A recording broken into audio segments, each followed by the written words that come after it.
Continuamos en este seminario que estamos dictando aquí desde Fundación La Bomba de Miel, seminario acerca de Joseph Beuys. En este caso, bueno, estamos ya en la tercera parte de este seminario. Estamos haciendo eje para esta tercera parte en el libro Ensayos y Entrevistas de Joseph Beuys. En este caso, una edición a cargo de Bernd Klusser, en traducción de Miguel Salmerón, publicado por Editorial Síntesis en el año 2007. Estamos leyendo este libro y reflexionando acerca de algunas cuestiones, especialmente lo hemos hecho sobre el prólogo del editor y la introducción, y luego a partir de eso estamos yendo directamente a la voz de Beuys, que se encuentra aquí tanto en los ensayos, los escritos del artista, como también en las entrevistas que aparecen aquí, que le hacen distintos profesionales del arte a Joseph Beuys. La idea es poder escuchar en esta tercera parte la voz de Beuys, una intención que busca de alguna manera compensar todo lo que hemos venido viendo en análisis de otras personas, otros profesionales acerca de Beuys. Especialmente para el caso de la primera parte de este seminario, bueno, hemos visto, ¿no?, a su biógrafo, aquel biógrafo que, bueno, ha trabajado con Beuys durante los últimos años de su vida, y que escribió esta biografía, ¿no?, que usamos como eje de la primera parte del seminario, una biografía muy completa, aunque muy poco profunda, ¿no? O sea, una biografía corta, pero lo suficientemente completa como para dejar en claro de una manera muy contundente para la época, ¿no?, finales de los años 80, recordemos que esta biografía especialmente apareció un año después de la muerte de Beuys, es decir, apareció en el año 87, y esta biografía, bueno, fue una de las primeras biografías autorizadas por Beuys, ¿no?, en las cuales además Beuys había participado, había sido parte del equipo tanto de investigación como también, como lo dicen, ¿no?, en este caso, bueno, Stackelhaus, que es el autor de esa biografía, nos cuenta, ¿no?, que Beuys no solamente fue colaborador, sino además fue quien asesoró, quien, bueno, dio algunos consejos, ¿no?, acerca tanto de la escritura del texto como de la publicación final, etc. Pasa de la misma manera, sucede de la misma manera para el segundo texto que leímos, que nos sirvió de eje para la segunda parte de este seminario, un texto específicamente dado ya en torno a una visión crítica, ¿no?, a una visión desde la crítica del arte, escrito por el crítico y teórico Bernard Lamarche Badel, quien, bueno, también revisa a Beuys desde una hipótesis, ¿no?, una hipótesis teórica, sistémica, y lo revisa buscando confirmar algunas cuestiones y llegar a algunas definiciones, ¿no?, algunas conclusiones que transformen tesis a partir de incluir la voz de Beuys, quien logra salvar algunas evidencias de negación de vida, ¿no?, de Bernard Lamarche Badel en torno a su disciplinariedad, ¿no?, a la disciplina de la crítica del arte, a la crítica de arte, a la que, bueno, él responde, ¿no? Él plantea una hipótesis que va un poco por fuera de eso, ¿no?, y que va, yo diría que radicalmente por fuera de la noción de sistema del arte, y bueno, intenta desde dentro del sistema del arte llegar a una conclusión y plantear una tesis. Y bueno, esto se le va dificultando, ¿no?, a medida que avanza, él mismo se va encontrando con las propias trabas de su propia disciplina, y a través de la voz de Boyce, ¿no? De entrevistas que él hace a Boyce y otras 2 entrevistas que otras personas le hacen a Boyce, ¿no? 4 entrevistas que incluye en su libro, más una cronología acerca de la vida y la obra de Boyce. Bueno, ahí recién logra, ¿no? Dar un cierre bastante interesante a ese producto bastante híbrido para la época, ¿no? Año 84, un producto editorial muy híbrido que no está dentro de la crítica más tradicional de la última posmodernidad, la crítica de arte, pero tampoco está fuera, ¿no? Es un poco que está ahí en unos límites extraños, límites que luego, por supuesto, van a aparecer con mucha más claridad para la disciplina, tanto de la crítica de arte como para muchas otras posibilidades, ¿no? Dentro del arte, dentro de la teoría del arte, en lo que vino después, ¿no? El arte contemporáneo y hoy ya el arte postcontemporáneo.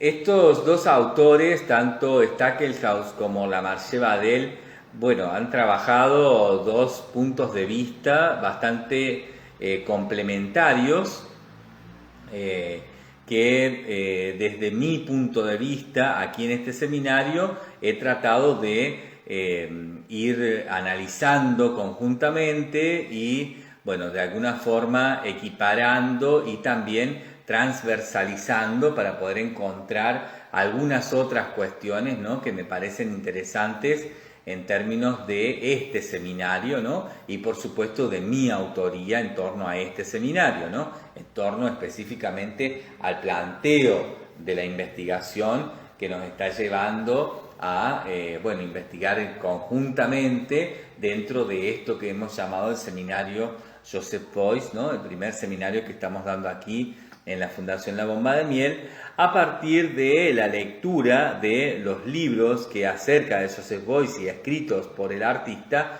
están en nuestra colección Biblioteca Fabio Di Camossi, donde, bueno, vamos buscando, leyendo, vamos a ir leyendo todos los libros que aquí tenemos acerca de Joseph Beuys y los escritos por Beuys, para, bueno, llegar a alguna otra posibilidad, ¿no?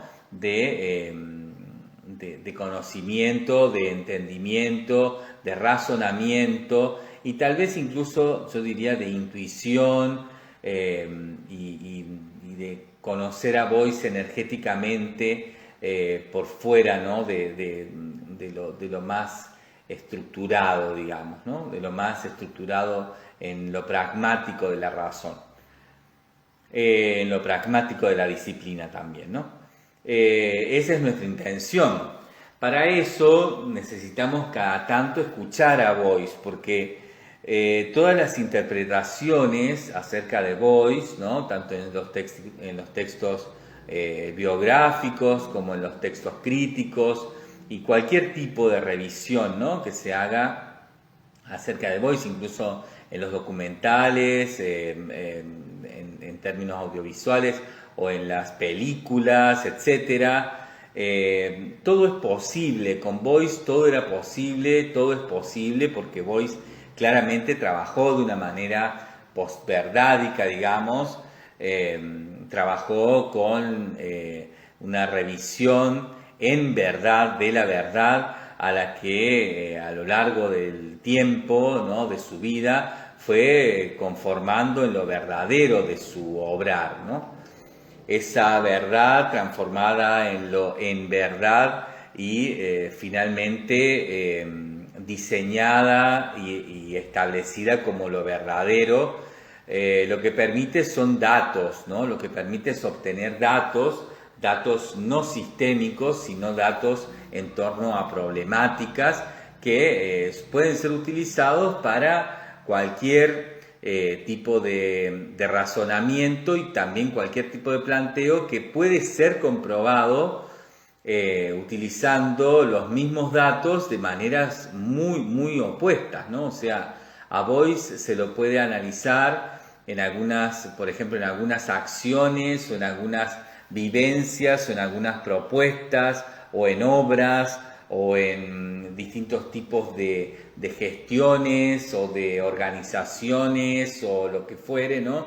Todo el gran espectro de trabajo en artes de Beuys, se lo puede analizar tomando un caso, por ejemplo, y según desde donde se lo analice se pueden llegar a conclusiones absolutamente opuestas y no por ello en ninguna de esas oposiciones haber fallos, digamos, ¿no? O sea, realmente si uno toma desde lugares opuestos, parte de lugares opuestos para analizar alguna obra de Beuys, por ejemplo, es muy probable que llegue a conclusiones muy opuestas y las dos, en el caso, ¿no?, de hablar de manera binaria, las dos conclusiones opuestas van a ser absolutamente igual de buenas, de exactas, de coherentes, de relativas a la verdad, en verdad, respecto a lo verdadero, etcétera, ¿no? Beuys tiene eso, tiene esa posibilidad, junto seguramente con Andy Warhol, los dos primeros grandes expositores de una noción de dato, ¿no?, de una noción de problemática y no de sistema en artes, que da por resultado una calidad de información que puede ser trabajada de distintas maneras y dar distintos resultados, insisto, muchas veces absolutamente opuestos, pero igual de certeros, igual de buenos, dar igual de bien, ¿no?, esos resultados.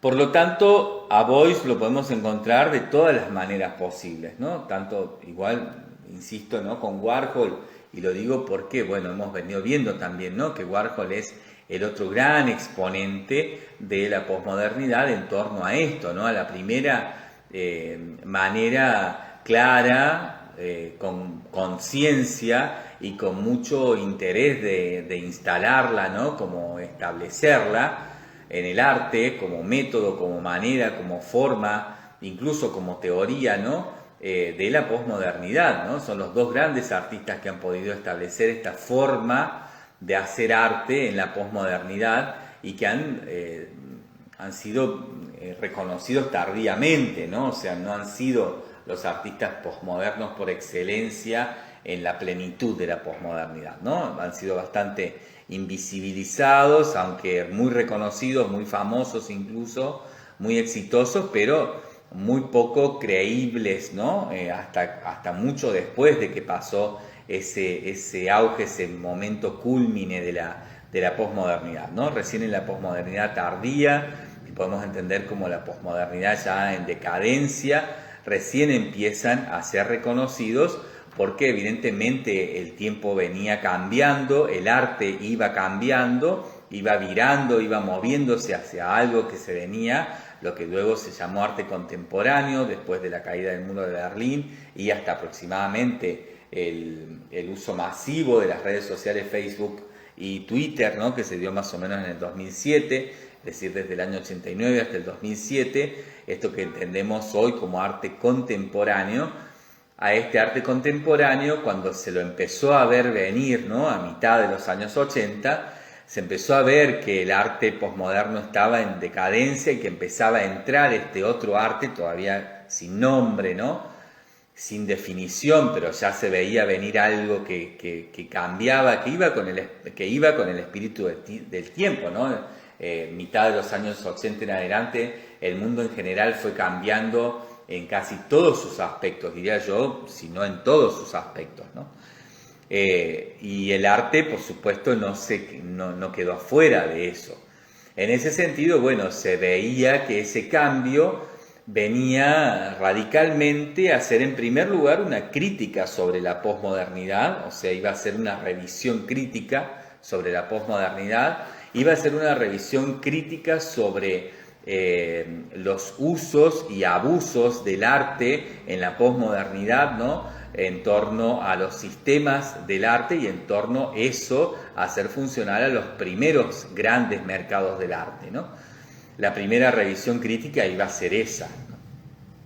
Y también iba a ser crítica, la revisión evidentemente ya se veía, ¿no?, en los años 80, iba a ser crítica sobre la primera posmodernidad, ¿no?, la primera posmodernidad que revisó también críticamente a la modernidad en el arte y que revisó específicamente a los movimientos de vanguardia, haciendo una mixtura de esas posiciones políticas, de alguna manera, ¿no? que tenían todos los movimientos de vanguardia, ¿no? Movimientos que estaban casi todos asociados a una función social, a una función humanista, a una función que, bueno, buscaba a través del arte generar mejorías para la humanidad en general, ¿no? A esta función de manifiestos que, bueno, en todos los movimientos de vanguardia fueron llevando hacia una forma política activista que se alejaba de los viejos paradigmas del arte, ¿no? Los paradigmas del arte en torno a una función más claramente estética, ¿no? Que habían sido los paradigmas del arte premoderno, ¿no? Los últimos, o de la decadencia, digamos, del arte más tradicional, si se quiere, ¿no? Más el arte que está antes de la modernidad. Bueno, eso, por supuesto, estamos hablando de los 2 siglos antes de la modernidad, ¿no? Donde se da el quiebre, donde se da el cambio de era y donde en un siglo se llega después, ¿no? De ese cambio de era, después de la Revolución Industrial, de la Revolución Francesa y demás, se llega, ¿no? Se va llegando de a poco a lo que fue el arte moderno, ¿no? Que empieza aproximadamente a mitad de 1800, ¿no? Aproximadamente en 1850 a 1870 vemos los inicios del arte moderno, que se van a ver absolutamente reflejados en la modernidad más, diría yo, que más potente y con más potencial, ¿no? Que desarrolló más cosas a partir del año 1900, ¿no? El primer arte postmoderno revisó críticamente esto y hizo una mixtura, ¿no? Mixturó tanto la función social del artista en torno a un bienestar humano general con aquellos viejos paradigmas pretéritos a esa modernidad que hacían eje en torno a ciertos funcionalismos estéticos a los poderes de turno, ¿no? Se veía venir a finales de los años 80 también una revisión crítica del arte que seguiría, ¿no? Que fue el arte contemporáneo. También se veía venir una revisión crítica sobre ese primer momento de la posmodernidad, ¿no? En ese momento se encontró a Joseph Beuys junto con Andy Warhol. Se los encontró, ¿no? De nuevo, se los pudo rever de alguna manera en la potencia infinita que tenía todo lo que habían hecho, que no había sido en esa mixtura que buscaba el arte posmoderno, que era funcional a los sistemas y a los primeros mercados del arte, no había sido realmente valorada y explotada, podríamos decir, ¿no? No había sido realmente, no le habían sacado el jugo realmente a eso, ¿no? Sobre la última posmodernidad se dan cuenta de esto, ¿no? Autores como en este caso Stackels, o en este caso, ¿no? Que hablábamos de Bernard Lamarche Badel, o aquí mismo, ¿no? En esta compilación, ¿no? Que si bien es muchísimo después, porque estamos hablando del año 2007, pero vemos que ya empezó a haber una noción en los años 80 de que Beuys y Warhol eran mucho más importantes de lo que habían parecido, ¿no? Y de lo que habían resultado en la posmodernidad. Warhol y Beuys evidentemente le deben a esa importancia en la posibilidad de haberse desarrollado, diría yo que muy libremente dentro del arte, sin tantas restricciones, si bien dejados de lado, pero no reprimidos, ¿no? O sea, no se los reprimió en ningún momento en sus accionares. Sí se los negó, se los dejó de lado, o de alguna forma se los afamó, digamos, se los hizo famosos por cuestiones erróneas, ¿no? Por cuestiones simplificadas. Habíamos visto el caso, ¿no? De obras como por ejemplo Coyote, I Like American and American Like Me, que es una obra muy compleja de Beuys, que el sistema del arte, los mercados emergentes del arte redujeron a simplemente una acción de domesticación de un coyote adentro de una sala de exposición, digamos, ¿no? Cuando esto era sumamente más complejo, ¿no?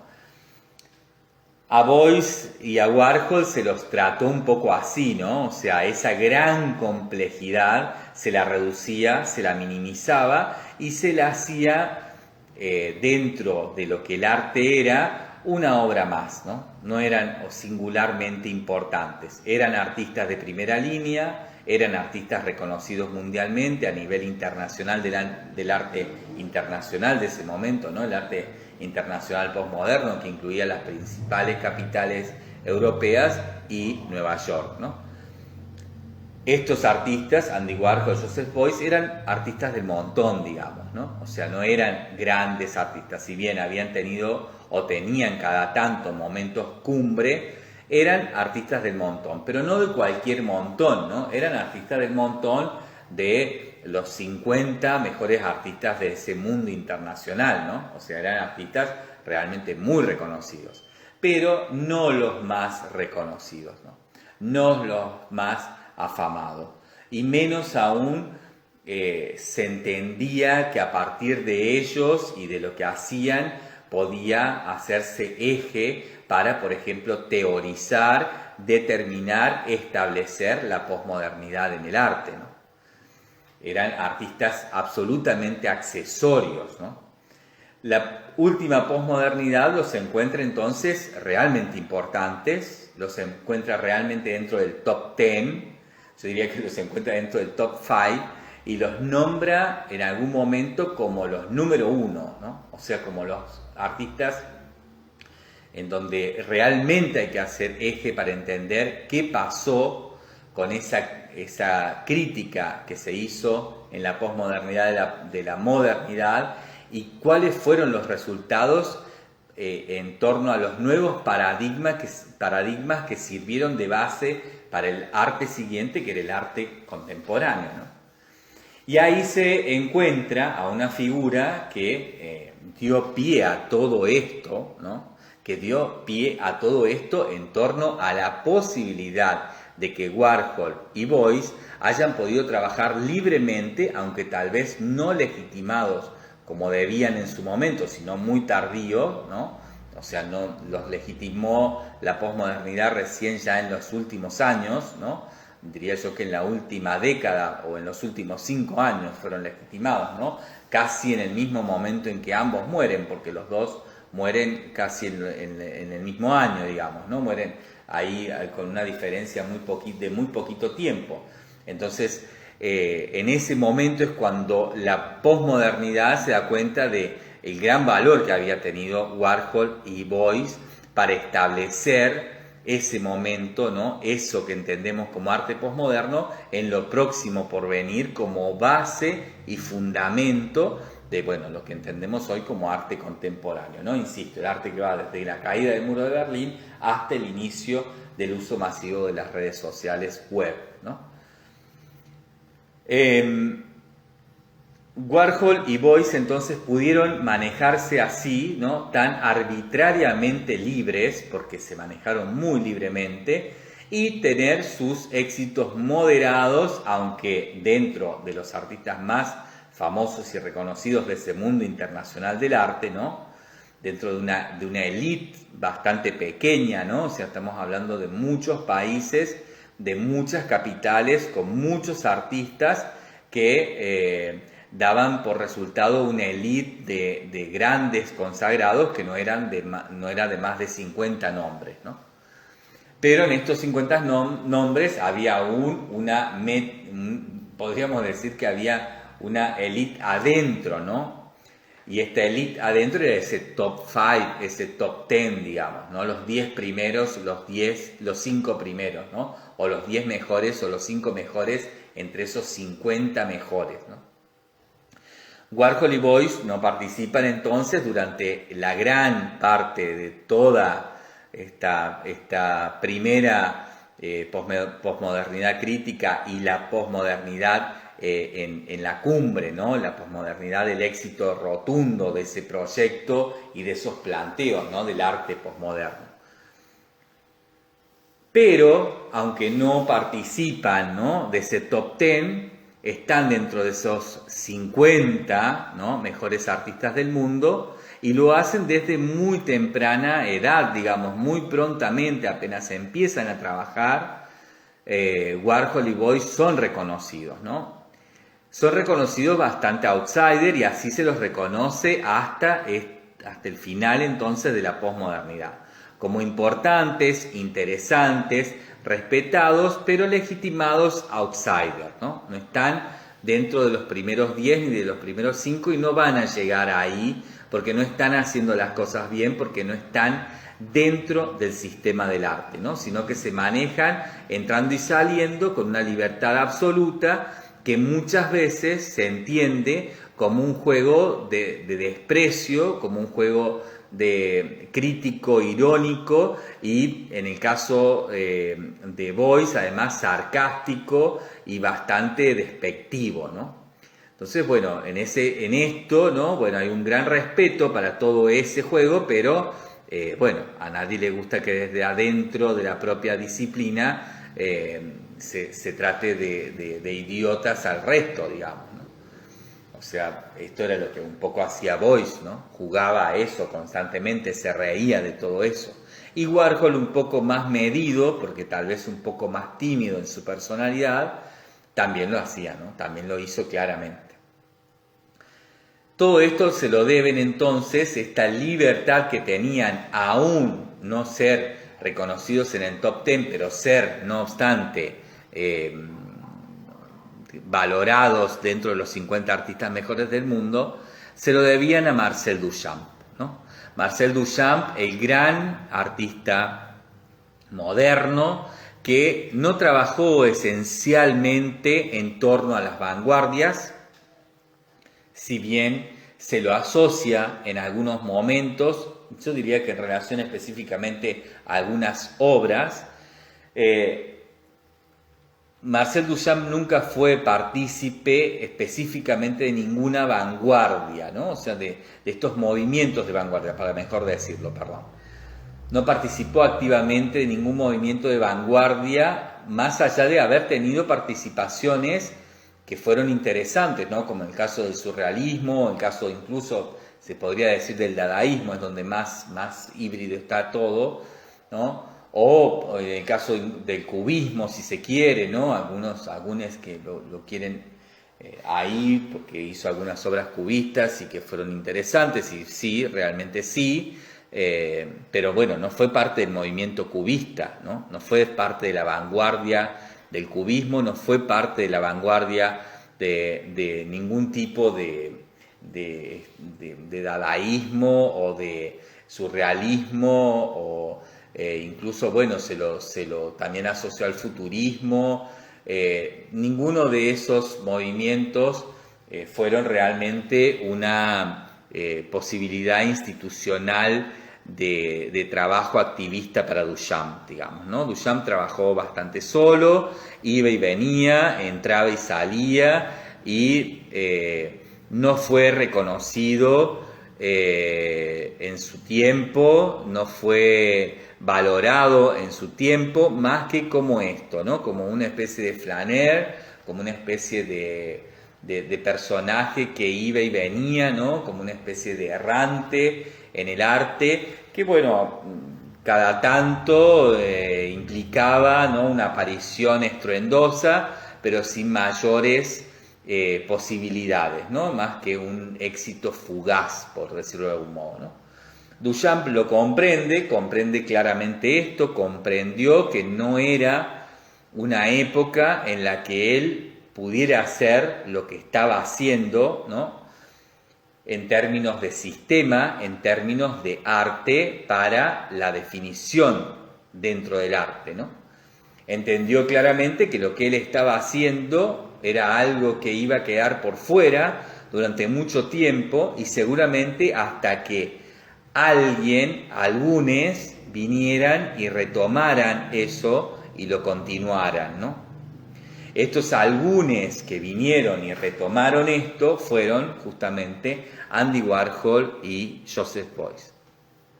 En ambos casos retoman de una manera muy crítica y yo diría que netamente y puramente controversial, y para ellos desde un lugar muy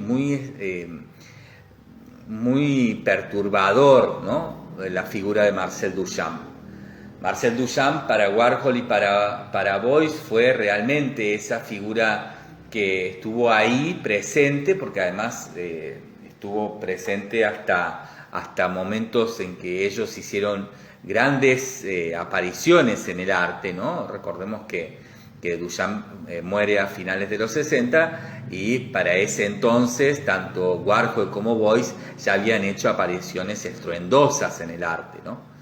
Y Duchamp estaba bastante quieto, bastante callado, si bien se lo reconocía y se lo legitimó, ¿no? En ese tiempo como uno de los grandes artistas ya dentro de algunas élites más analíticas del arte, no obstante tampoco tenía una presencia como la que por ejemplo hoy podemos entender tiene, ¿no? Todavía estaba siendo bastante fantasmagórica su presencia, ¿no? Aunque tuviera ya una absoluta contundencia dentro de todo lo que iba pasando en el arte postmoderno que estaba analizando la modernidad, ¿no? Sobre todo el arte postmoderno que salió del análisis de las vanguardias, ¿no? Y que empezó a analizar a los personajes, ¿no? Y que cuando descubren a Duchamp, bueno, descubren algo que realmente había hecho un tajo en el arte postmoderno, había hecho algo, ¿no? Que había quedado ahí sin la contundencia que empezaban a poder darle en esta posmodernidad en su mejor momento, ¿no? Artistas como Richard Hamilton tuvieron esa posibilidad, ¿no? Tuvieron esa posibilidad de revisar de una manera muy respetuosa y a la vez con mucha intención de valorar, de revalorizar a Marcel Duchamp, ¿no? Y como Hamilton, muchos otros artistas, ¿no? Muchas otras artistas que trabajaron, ¿no? con esta revisión que se empezaba a hacer de Duchamp. Warhol y Beuys tuvieron una situación siempre muy tensa con eso, ¿no? Porque creo que Warhol y Beuys son justamente quienes siguen lo que Duchamp hizo bajo mucha presión y bajo, bueno, una absoluta negación, ¿no? de lo que implicaba su trabajo, su obra, y que no pudo ser legitimada hasta después de su muerte, ¿no?